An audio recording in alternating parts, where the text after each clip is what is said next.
Assalamualaikum warahmatullahi wabarakatuh. Perkenalkan, nama saya Wina Widiana. Di sini saya akan membuat tugas video berdurasi 7 menit dari MK Pendidikan Bahasa Daerah menggunakan bahasa Sunda. Teteh Sunda atau Mbak Jawa? Teteh Sunda. Kenapa? Gak tulis.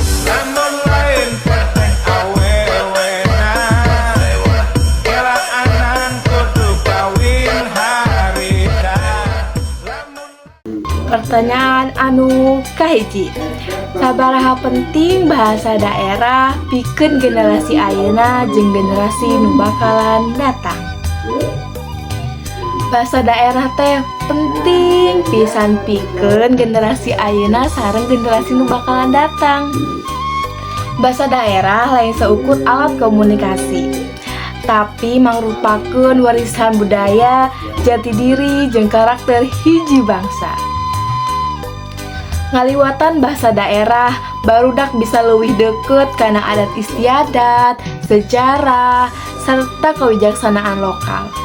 Lamun bahasa daerah leungit, hartina bagian tina budaya urang oge bisa leungit.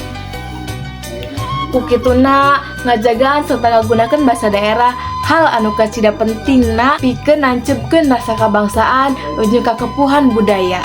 Pertanyaan kedua, salaku calon guru naon anu bade anjeun lakukeun pikeun ngelestarikeun bahasa daerah? Abi salaku calon guru aya sababaraha langkah anu tiasa dilakukeun pikeun ngelestarikeun bahasa daerah. Anu kahiji, ngagunakeun bahasa daerah dina komunikasi sasapoe di sakola, utamana dina momen informal. Kadua, ngabajukeun diajar bahasa daerah ngaliwatan kaulinan tradisional, pupuh, cerita rakyat, atawa dongeng anu pikaresep pikeun budak. Yuk urang simak dongeng anu dipikaresep ku budak. Legenda Gunung Tampomas. Cerita rakyat dari Provinsi Jawa Barat. Gunung Tampomas terletak di Kabupaten Sumedang, Provinsi Jawa Barat.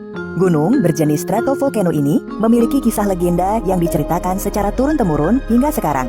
Dahulu kala, di zaman Kerajaan Sumedang, terdapat sebuah gunung yang dikenal dengan nama Gunung Gede.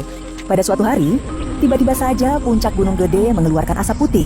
Hewan-hewan kemudian berlarian meninggalkan lereng Gunung Gede. Bukan hanya itu, tidak lama kemudian, sebuah gempa mengguncang daerah di sekitar Gunung Gede. Gunung Gede itu pun meletus sedemikian hebatnya. Suaranya menggelegar hingga terdengar ke seluruh penjuru Kerajaan Sumedang. Raja Sumedang yang berada di istana pun terkejut dengan suara letusan Gunung Gede. Sementara itu, lahar panas yang menyala-nyala mengalir dari puncak Gunung Gede hingga ke sawah-sawah dan ladang milik penduduk. Sawah yang tinggal menunggu panen itu pun terbakar habis. Letusan itu tidak hanya terjadi sekali, tetapi berulang-ulang selama beberapa hari lamanya.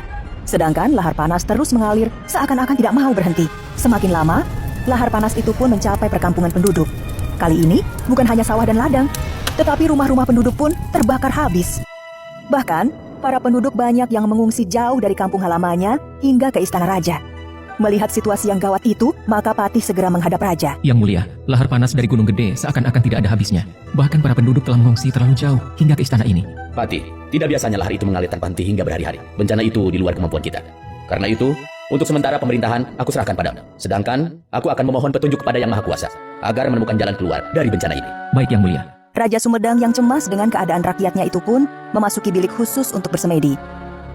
Tengah malam, dalam semedinya yang sangat kusuk, Raja Sumedang mendapatkan petunjuk. Lemparkan keris emas peninggalan nenek moyangmu ke dalam kawah Gunung Gede. Maka aliran laharnya akan berhenti dan gunung itu akan kembali tenang. Patih, aku mendapatkan sebuah petunjuk. Gunung Gede akan kembali tenang jika kau lemparkan keris ini ke dalam kawahnya. Yang Mulia, biarlah hamba yang melakukannya. Sekarang juga hamba akan ke puncak Gunung Gede dan melemparkan keris emas itu. Tidak, Patih. Keselamatan rakyat adalah tanggung jawabku sebagai raja. Aku sendiri yang akan berangkat ke Gunung Gede. Jika aku tidak selamat, maka kamulah yang bertanggung jawab memegang kendali pemerintahan. Malam itu juga, tanpa membawa pengawal, Raja Sumedang menaiki kudanya menuju Gunung Gede.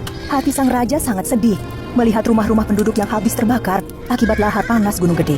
Ketika perjalanan semakin menanjak, maka Raja Sumedang pun turun dari kudanya. Jika sampai matahari terbit aku tidak kembali, kembalilah ke istana. Patih akan tahu bahwa aku tidak selamat dari gunung itu. Raja Sumedang yang dituntut keselamatan rakyatnya pun segera berlari-lari di antara aliran lahar panas yang membakar. rasa takutnya telah hilang karena cemas Anu katilu, ngadamel kegiatan kreatif sepertos lomba maca sajak Sunda, dongeng Sunda, atau nulis cerita pondok dina bahasa Sunda. Anu kaopat, masangkeun bahan ajar anu aya unsur budaya lokal, sangkan barudak leuwih wawuh kana bahasa jeung budaya sorangan. Anu terakhir, ngadidik barudak supaya reueus make bahasa daerah lain isin atawa ngarasa kolot. Anu katilu, naha wajib saur anjeun guru nguasaan bahasa daerah. Upami wajib, naon alasana? Saur abdi, wajib pisan guru nguasaan bahasa daerah. Khususna lamun ngajarkeun dina mayoritas masyarakat masih make bahasa eta. Jika di pedesaan kitunya, alasana eta guru bisa lebih gampang komunikasi jeung barudak anu ancan lancar bahasa Indonesia. Ngawengkeun pendidikan karakter jeung budaya lokal ku leuwih efektif ngabantu ngalestarikeun bahasa daerah sabab guru teh panutan pikeun peserta didik. Barudak bakal reueus kana bahasa sorangan lamun ningali guruna oge make bahasa eta. Bahasa daerah bisa janten jembatan emosional antara guru, murid, upami peryogi versi langkung panjang atanapi versi esai. Tinggal bejaan wae. Cukup sekian video dari saya. Terima kasih. Bye bye.